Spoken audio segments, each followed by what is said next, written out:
So I've added a resource here that I think you should know about. Under the home page, you've got your references, and I'm adding some handy links over here. So what you want to know about is Adobe fonts, because there are a lot of other fonts besides what you see in your Adobe programs, and I want you to be able to add and find your own.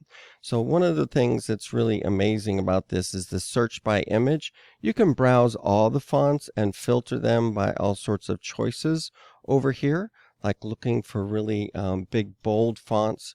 Could be as simple as going down here and choosing this heavier weight. But let me show you what is possible. For example, I found this image has a very unique font right here, and I used that image to test out for my signature. So this wouldn't do so well for adding a bunch of effects to necessarily, not for a category or the words my favorite things, but for a signature for your name, that would actually look pretty good. But what if I want a different one? So let me show you the process. So looking at this business sign right here, I can go ahead and open image in a new tab. You want to get the higher resolution. So this would be pretty challenging. It's got a lot of stuff in the background, 2 different colors, and it looks like a hand-painted kind of sign.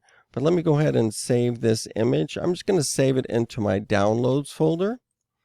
And then I'm going to give it to this Adobe Fonts right here. So I'm going to click on the little camera. If you're on the main Adobe Fonts, then it's this search by image. And then you select the image that it's going to analyze. Now, a lot of times, especially with something like this, it needs help.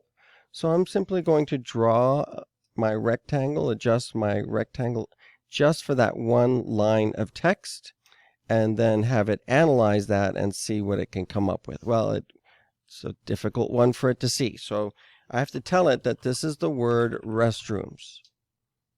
Once I do that, it's going to show me the fonts that it has that are closest to that. And you may have to look down a little bit. It's not always your first one right here. As you scroll down, you may come across something that's closer and closer, or one that you just like.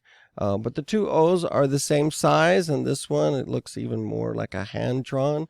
So this one's pretty close, but I thought this one was pretty well spot on right here. Natura slanted. There's a regular as well. So you can see the entire family. And sometimes there's a lot of different versions in there, bold and extra bold and stuff like that. Here's some recommended ones. Now, if I want this font, then I simply click on Add Font. I have to remember what it's called, Natura. Okay, so I'm going to add that font. It's been added to the Adobe apps. And now when I go to Photoshop, I can select. Even if I'm not on the T tool, if I double click on my text, it's going to select it for me. And then I just type N-A-T-U, and there's the Natura regular. And so I've got that font right in here, and I can replace it with my name. And it looks extra fancy. Control minus will have me zooming out. And I could make that font a little bigger, smaller, whatever you need to do to get that positioned.